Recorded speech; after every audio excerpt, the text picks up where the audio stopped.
Sometimes even disasters like a hurricane can bring a blessing. That's what happened when Hurricane Frederic blew through South Alabama in 1979. The Category 4 storm with winds as high as 145 miles per hour devastated the Gulf Coast. The ensuing redevelopment gave rise to many new businesses, but there's much more to the story as we learn in this week's Fred Hunter's Alabama. It did start with Hurricane Frederic. My father, R.C. McMillan, had a body shop and he sold gas. So the hurricane decided to destroy it. Miracles sometimes come in unexpected ways. The hurricane destroyed the gas station, which was about to become McMillan's Bar-b-que. We were on strike. I worked at the paper mill, Scott Paper, and I came and built a pit on the corner, and it went over well. But after the strike, I went back to work. But Mr. Mack, as he was known to friends and customers, had another idea. He had a friend of his name was Cowboy. He came in to build Daddy's first pit. And that's how we started with the barbecue business, from the corner to the inside. Yeah, so all of this is about R.C. McMillan.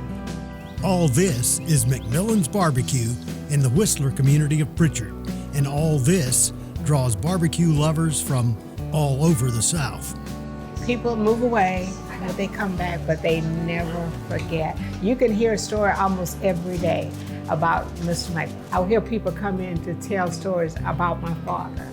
And that's what keeps me going, Fred. And I love to hear those stories, to go back to that. I love to hear those stories when they tell me that we drove this far. I had a customer, this is too funny, I had a customer one day that said that she was complaining. Well, she said her ribs fell off the bone.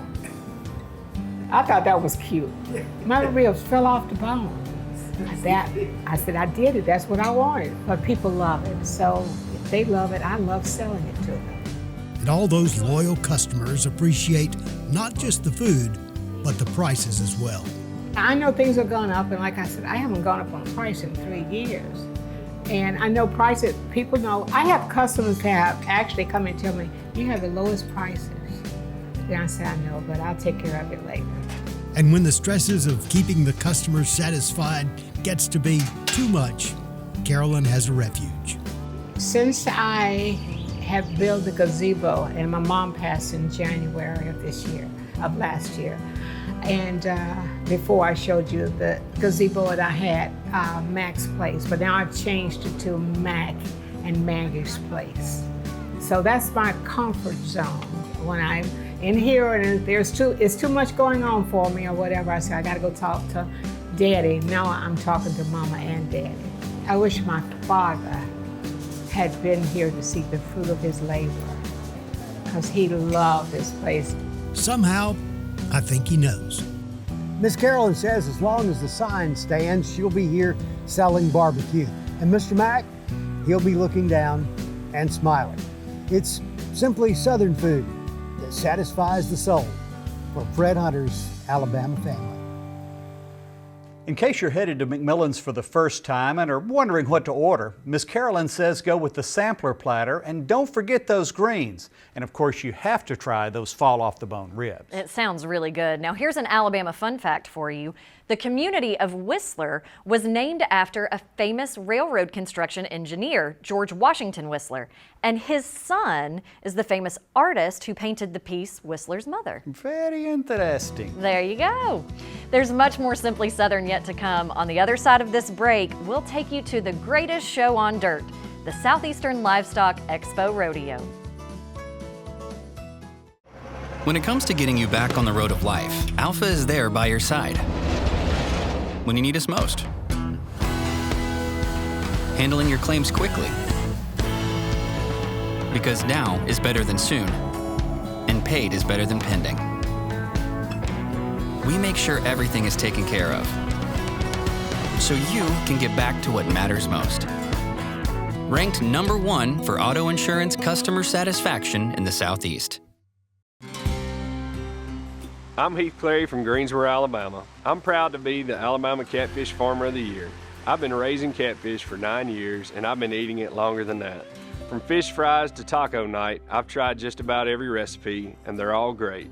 Because no matter how you cook it, U.S. farm-raised catfish is always going to be fresh, clean, and mild. I make sure of that. Find recipes and restaurants at uscatfish.com.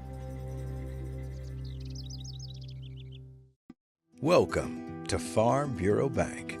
This is our lobby, and these are our tellers, our drive-through.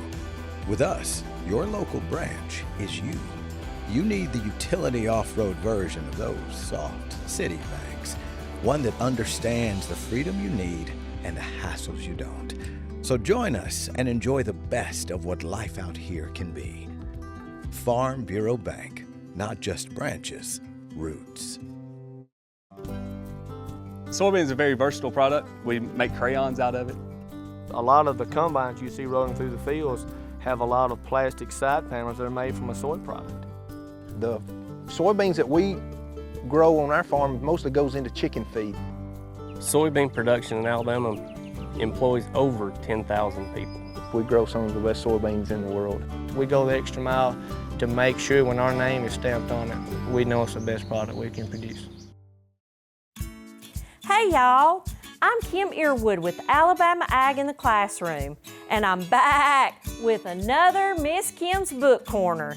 You might have guessed already, we're going to be talking about sheep. In Hooray for Sheep Farming, readers learn that ewes are female sheep and rams are males.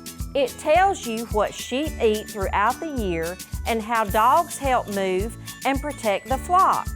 Since most sheep are raised for wool, this book also shows the shearing process and explains how wool is turned into yarn.